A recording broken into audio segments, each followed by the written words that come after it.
The views expressed on the Nova Society are those of the panelists and guests and do not necessarily reflect the views or opinions of the Phoenix Research Institute or any institution which any panel member is associated. Reproduction or dissemination, other than for the purpose of education or information without the express written permission of the Phoenix Research Institute or Nova Society Media, is strictly prohibited. Welcome back to the Nova Society. I'm your host, Dr. Brooklyn Ann Weldon, and I'm here with my panel, Dr. Scott Gershwer and Dr. Mark Bound.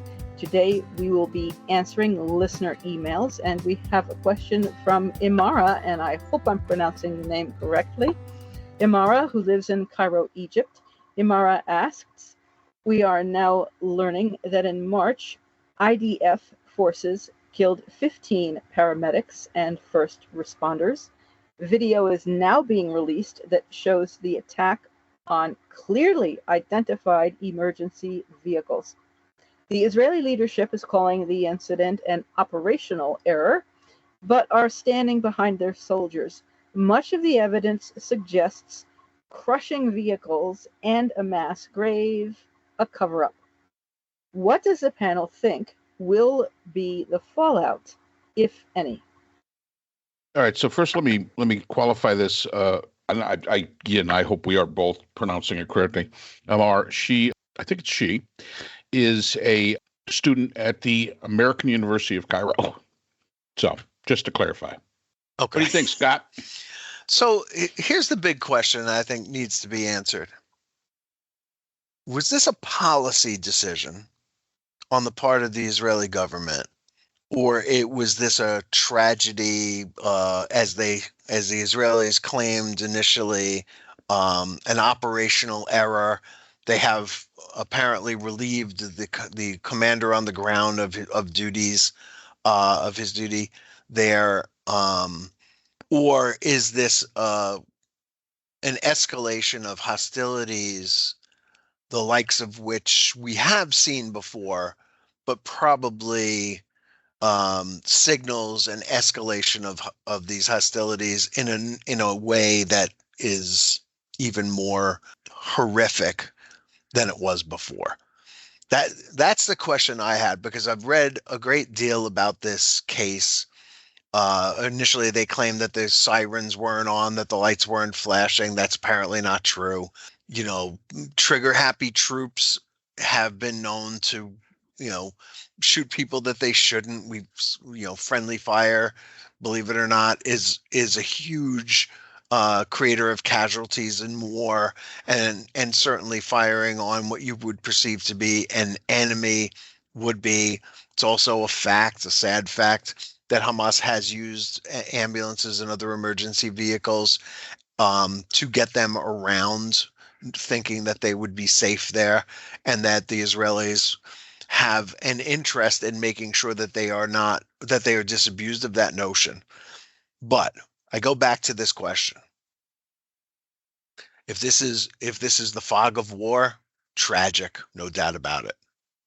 If this is something that is a new policy by the Israelis, it is beyond horrific and beyond tragic, and is something that absolutely requires the world's attention, certainly the Trump administration's attention, because it means that Netanyahu has taken it up to another notch.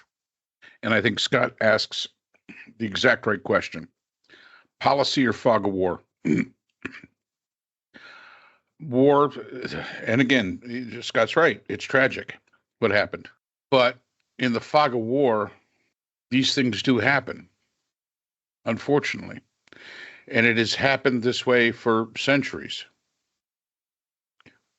Especially now when you're talking about Hamas, who uses unconventional tactics, such as their own people as human shields. So it's very difficult to fight what people would say a gentlemanly war by the rules of war when you're fighting somebody that uses his own people to protect their own missiles. We're talking about different rules here. I'm hopeful. I am truly hopeful that this is just a fog of war issue. And again, it happens. We've seen commanders, their own troops have shot them by accident. Sometimes not so much, but hey, these things happen. War is chaos. It is not what you see in the movies. It isn't John Wayne. It is not that. This is not what it is. It is horrific. It's chaotic. And when there's that much chaos and people are afraid, and I don't care how brave you are, bravery, the bravest people on the planet know enough to be afraid. That's what allows them to live through, these kind of incidents and to be brave by understanding you should be afraid when somebody's shooting at you. But if it's policy, if this truly is a policy, I really don't see how. First of all, I don't know how you're going to prove it. I don't know how we'll ever get that clarity, because I have been reading about it, I have been following this, and even though the Israeli language about this has been very neutral, I would say, as not truly condemning it, but saying, hey, stuff happens is what they're trying to say.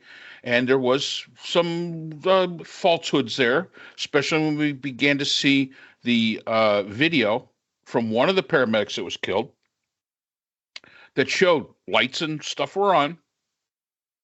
It is suspicious that they crushed the vehicles. It is suspicious that they just buried these people into an unmarked grave. But again, that could be fear in itself. Oops, we screwed up. Now we have to hide it. It shouldn't have happened that way. If this had happened and Israelis came out and said, oh, damn, we screwed up, and hadn't done those actions, I think it would be a lot easier for us to believe this was a fog of war issue. If they stuck by it. And I think that had been a legitimate excuse for them that they could have used. But all this theatrics that they went through to hide it makes it very difficult for me to sit back and say, yeah, that's definitely what it is. But I don't think we're ever going to know if this is policy. But I do think that the question Scott asks is probably the only question that needs to be answered. Because if it is policy, now there's an issue. There truly is an issue. Now, if it is policy, it's going to be very difficult to separate the terrorists of Hamas to what could now be considered the terrorists of Israel. Because now they're fighting, and again, I've always said, sometimes you got to take the gloves off. Sometimes you definitely have to take the gloves off, but there's still certain things in war that you have to observe. We're now moving against the laws of nature. If this is a policy, so that's my thought on that one.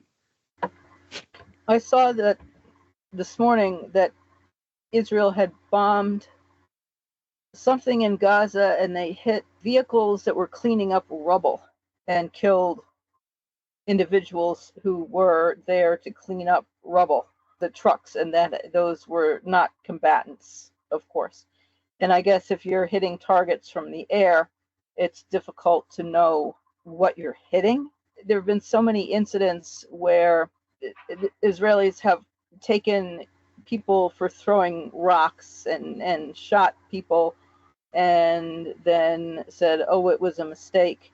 I mean, maybe it was, but there have been so many that, as Mark, as you said, it becomes very, very difficult to believe after a while that all these, especially when the very, very fine Israeli technology of bombing, like the cigarette lighters or whatever it was. Right, the pagers, yeah. Yeah, the pagers, thank you. And how sophisticated that is. And of course, that's a different type of warfare from guerrilla urban warfare. I just find myself not believing what the Israeli military says, and I may be maligning them unfairly, but there have been so many children murdered, and so it's just, to me, it's gone way too far in terms of the, well, we didn't know, and the lying about it, that I just can't believe it anymore, that it was not deliberate. Well, what I could say to this is this should never happen in the first place, but that's not on Israel. No, I understand. October 7th was not on Israel. However, with moving into the West Bank and the illegal settlements, though, right, it should, and nobody did anything about it. I mean, when I was a child, I remember because we didn't have it. My mother wouldn't allow us to have a television set, and then we'd be over at my neighbor's, and I remember being very, very small, like 3 years old or so. I was little, and among the very first words I remember coming out of a television set, besides watching Star Trek and thinking how good-looking William Shatner was when we were watching Star Trek at my grandparents', and I was very small, like 3, again, was hearing the words West Bank, and I was thinking of a bank building. I couldn't understand what bank was, and West Bank and Gaza Strip. And I understood strip of bacon, and I'm trying to understand what people were talking about. And those were among the very, very first words I remember, besides hearing about, of course, Vietnam. Here we are still with this over basically my entire lifetime. So, but nobody stopped these illegal settlements. If it had been the other way around, I think that the Palestinians would not have been allowed to encroach and put up illegal settlements on Israeli land. And so the inequity of who has legitimacy of power and who stands behind, what world powers stand behind which side, is very troubling to me. No, I mean, Hamas never should have started this on October 7th, and they should have realized what was going to happen. That was a very, very, very ill-advised. And I think also, Brooke, that you have to acknowledge that Hamas is not a freedom-fighting organization. Hamas has no interest in a two-state solution, which is what most reasonable people think is the best solution for this region. Obviously, the current administration believes that they can move all the Palestinians out of Gaza and the West Bank and place them in other countries, and they've begun negotiating with Saudi Arabia, with Egypt, to provide a part of the Sinai, which is unoccupied for the most part, to accommodate the Palestinians from Gaza. But the fact remains, I mean, the current Trump's vision for Gaza, still, the hotels and all that stuff is frankly insane.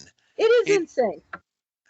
And so, this idea that they're gonna simply clear out these people from the land that they've been fighting for 100 years, and that the people are going to just go along with it because Trump wants to open a couple of hotels on their coastline, is as absurd as it sounds. And and anybody who would venture into one of those hotels and not expected a bomb to go off would be absolutely insane.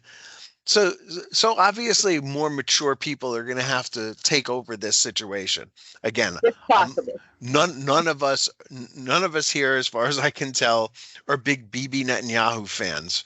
And Bibi Netanyahu is encouraged, I believe, by Trump and his vision for Gaza, and is acting accordingly. And it is very difficult to say that Bibi Netanyahu is behind this attack, which strategically means nothing, right? Tactically really means nothing. But as far as sending a signal that we're going to do whatever we want to do and there is nothing you can do to stop us, this is This is an escalation. If that's true, it's extremely troubling. I don't see what the United States, as we are currently constituted, is going to do about that. I don't think that there's a will to do anything about that. Well, And we need different leaders in both places. well, take And actually, I should say we need better leaders in all three places, because over the weekend, the specter of letting Marwan Barghouti out of an Israeli prison to become the leader of the Palestinians in both the West Bank and in Gaza was brought up yet again. And he does seem to be the one person who can galvanize the Palestinians into a state where they are willing to create a two-state solution in some way, shape, or form. And any path toward peace is a good path to take. It's worth a try. The current situation is not tenable and can't be allowed to continue without trying something different, I think. But again, you've got to have the leaders in place to be able to do that. And right now, neither the Palestinians, the Israelis, or the Americans have those leaders in place. well, and plus the withholding of, I believe, all food, all water, everything that people need to survive, and not allowing any aid into Gaza by the Israelis, as far as I know, for several weeks now, so that there is nothing to eat, and no potable water whatsoever. That is genocide. And I don't see that anybody's doing anything about it. And I hadn't realized that there are negotiations going on actually to move the Palestinians. So I have two questions. First of all, is setting aside the fact that no one wants to leave, Palestinians don't want to leave, and I don't think they should be forced to leave. Is the Sinai even livable? I don't know anything about the Sinai. I've never been to that area. I don't even know if it's possible for anybody to live there, even if housing and so forth were put in. I don't know if that's a livable area. And the other, I mean, with Trump's, as you say, it's absolute insanity to think of trying to turn Gaza into an area for resorts and whatnot. I mean, bin Laden gave up his Saudi citizenship and started Al Qaeda because the Saudis allowed infidel Americans to guard its oil reserves and resources. I can imagine the response to having Americans and other people having taken over Gaza. I mean, that's just, as you said, there'll be bombs going off constantly. It would be one of the most unsafe areas, I think, in the world. So the fact that Trump is actually seriously entertaining this, which apparently he is, and that Jared Kushner would say, "Oh, look at all this lovely waterfront property." I mean, it's insanity. It I don't understand the lack of the thinking is so superficial that it just passes my understanding. It really does. So what are your thoughts on those 2 points? Okay, so first, there are hostages being held right now in Gaza. It should have been the first priority of Netanyahu to have those hostages released. Obviously, the Hamas is going to hold on to them as long as they possibly can, because it's the best leverage that they have to not being utterly destroyed. Netanyahu, has survived since October 2023 based on the idea that this war is ongoing and it's not a good idea to change leaders during a war, whereas they've managed to kill most of Hamas's top leaders, leaving them a less viable but still violent organization. The plan the insane plan that Trump has put out there that Netanyahu obviously loves is to simply ethnically cleanse Gaza and probably the West Bank to move everybody out into different places. And Trump says that he's negotiating with various Arab countries to take Arabs. And here we go back to your experience as a young child, because I don't think when we were all growing up that the term Palestinian was used as much as it was after we were in like middle school. The way that I remember it, it was only after the Yom Kippur War in 1973 when the Israelis had really taken the fight out of the other Arab nations around that the PLO asserted itself as the sole voice of the Palestinian people and began to, I suppose, try to negotiate whatever it was that they were claiming to do, but striking at Israel, certainly striking at civilians in Israel with terrorist attacks, came later in our lives than our young childhood. I guess that's in a sense neither here nor there, but the idea that Trump is talking about is stuck back in the old days is that these are Arabs, not Palestinians, and that Arab states should take Arabs. And I don't think that the people of Gaza believe that. I'm not saying that I think one side or another is right about that, but I don't think it's likely to happen one way or another, that they would just go peacefully and become Arabs somewhere else, not after all this time. So I'm not sure I answered your question, Brooke, but the situation has always been insane. It's gotten more insane of late. If this is an escalation of violence, if Netanyahu is trying to prove to the Israeli people that he is the only leader that can fight against the Hamas in Gaza, even if that means destroying ambulances with sick people and aid, and 209 journalists, I believe, have been killed in Gaza, the West Bank, and Lebanon. This is like some really crazy stuff in a crazy region of the world. Well, Imara, I hope we answered your question, and I'm sorry for mispronouncing your name, which I think is a very pretty name. In any event, thank you for your very interesting question. Thank you for listening. Do stay safe, and we hope that you'll stay with us on the Nova Society, and we'll see you again next time. The Nova Society is a production of Nova Society Media, a division of the Phoenix Research Institute. We'd like to thank our production partners, Buzzsprout, who hosts the Nova Society, Audacity, our editing partners, Apple iTunes, the largest source of podcasts and music on the internet, Spotify, the most popular platform for the Nova Society, and iHeartRadio, your source for all things music and podcasting. The Nova Society is available on all of these and other quality platforms listed in our description. We'd also like to thank all of our listeners. Without your support, the Nova Society would not be possible. If you have a question or comment, we can be reached at nova.society.podcast@gmail.com. So for Dr. Brooklyn Ann Weldon, Dr. Priscilla Hobbs, Dr. Scott Gershwer, and all of us here at the Nova Society, I'm Dr. Mark Bound. Remember, the true power in society is knowledge. Thanks for listening, and we will see you again next time. Hi, everyone. This is JJ, the co-founder of Good Pods.